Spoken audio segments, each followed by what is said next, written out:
రావాలని, అదే ఆ కూటమి ఆలోచన, అదే మీ ఆలోచన కూడా.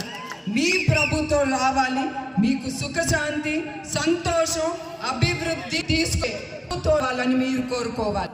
నాకు మీ అందరికీ ముగించే ముందులు మేము ప్రశ్న,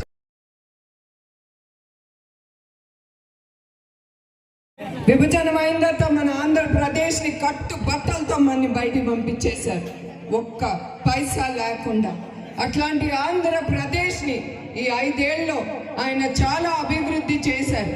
ఇంకా ఈ 5 ఏళ్ళు ఉండుంటే మన ఆంధ్రప్రదేశ్ పక్క రాష్ట్రాలని దాటుకుని నంబర్ 1 స్టేట్గా మిగిలిపోయేది యావత్ భారతదేశంలో.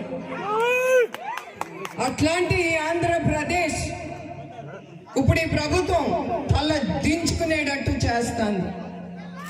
ఒకప్పుడు ఇతర రాష్ట్రాలను అనుకునేవారు ఈ చంపటాలు, ఈ నరుక్కోటాలను, కానీ ఇప్పుడు ఇవన్నీ మన ఆంధ్రప్రదేశ్లోనే మీరు చూస్తున్నారు. ఈ అరాచకాలు ఎట్లా చేస్తున్నారో ప్రజల మీద, తెలుగుదేశం కార్యకర్తల మీద. ఇప్పుడు ఆంధ్రప్రదేశ్ అంటే నంబర్ 1 స్టేట్ లో ఉంది యావత్ భారతదేశంలో. చంద్రబాబు నాయుడు గారు వచ్చి ఆయన చూసుకుంటారు, అది కాదు, అది మనలో రావాలి, మీలో వచ్చి మీకోసం మీరు పోరాడాలి. అదే నేను కోరేది. మహాత్మా గాంధీ గారు కోరుకున్నారు మనకి స్వాతంత్రం రావాలని బ్రిటిషర్స్ నుంచి, కానీ ఆయన ఒక్క వల్ల కాదు. ఎందుకంటే యావత్ భారతదేశం ఆయనతో నుంచుంది కనుక మనకి దొరికింది, స్వాతంత్రం వచ్చింది. అట్లానే మీరందరూ మీ నాయకుడు చంద్రబాబు నాయుడు గారితో చెయ్యి కలిపి మీరందరూ ముందుకెళ్ళాలి. మీ స్వాతంత్రం కోసం, మీ రాష్ట్రం కోసం, మీ కుటుంబం కోసం, మీ బిడ్డలు, మీ భావి తరాల కోసం కూడా మీరు పోరాడాలి. అదే స్వాతంత్రం అంటే. అప్పుడే అది ప్రజాస్వామ్యం అంటారు. ప్రజల ప్రభుత్వానికి మీరే నాంది చుట్టాలని నేను కోరుతున్నాను. అట్లానే చంద్రబాబు నాయుడు గారు ప్రకటించారు ఎలక్షన్లో సూపర్ 6. అదేంటంటే 20 లక్షల ఉద్యోగం.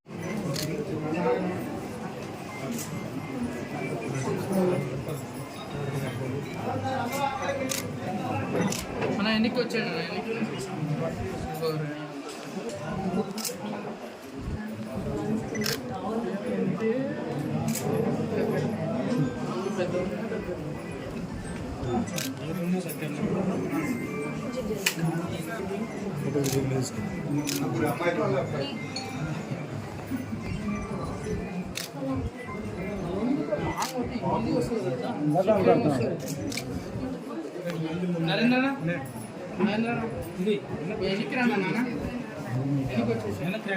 ఎన్నికి రాండి అందరూ.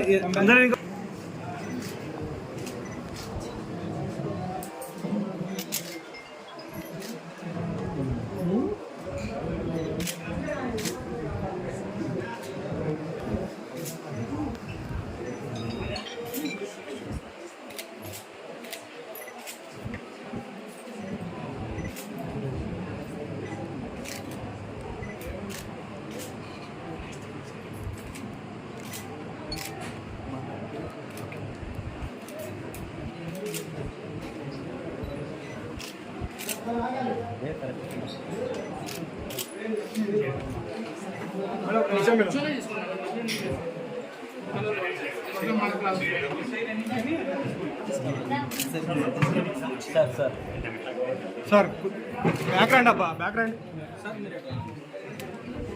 సురేష్ అన్న బ్యాక్ తీసుకో, mobile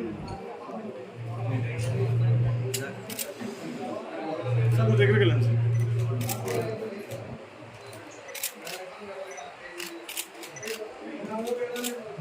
okay madam. Media friends కొంచెం కోఆపరేట్ చేయండి.